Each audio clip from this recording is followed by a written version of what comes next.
that you eventually left Motown, and part of the reason was that you were on tour with Diana Ross, and that you were shutting it down so cold on stage that Diana had to kick you off the tour bus. That's crazy. Back this way? Yo, it was shady back then. And eventually you moved on.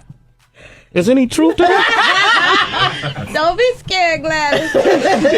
You know, I try to be nice, but you can only tell the truth. Yeah. Okay. And I'll tell you just how it happened. We were on tour with the Supremes, and we were doing like colleges and some coliseums, and we opened for them. We got to one of the theaters in the round, can't remember what it was, and we were getting house. When we got off the stage, we had the same road manager, and he said, Mr. Gordy's on the phone for you. I said, Mr. Gordy, I said, he think we doing good out here? You know, we just wanted to do our best. And so he said, well, yeah, but he wants to speak to you. So I got on the phone and he said, hey, I hear you guys are doing great out there. You know how he sings. I said, well, I hope so, Mr. Gordy. He said, but you giving my star act a little bit of trouble. What's up with that? I said, we're just doing our thing. That's all.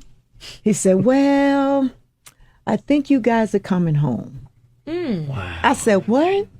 He said, I think you guys are coming home. That's crazy. Right before that call came, I saw Miss Ross behind the curtain at the top of the thing where we come down to the stage. And she was looking out at the curtain, you know, which she never does. And that's when we got the call right after that. She saw what you were doing to that crowd. And listen, not to take anything away from Diana Ross, who's amazing. Yeah, that's what I told him. Yeah. I said, look, y'all the biggest group in the country right now, in the world probably. Yeah. So why are you worried about us? I had a chance to talk to her, but I've seen her since then. Yeah. And we talked about that. What she said? We all had to grow up. We all had to grow up. Wow. And I I like love that. that. I like that. Yeah. You know, we all had to grow up. Yeah. You didn't. No, the only person who needed to grow up was fucking Diana Ross. Because she didn't know how to share the stage.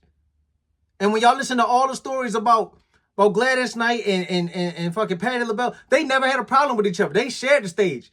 They used to talk about how they used to hold each other's kids when the other one on stage. She was just a hating motherfucker. That's all that was.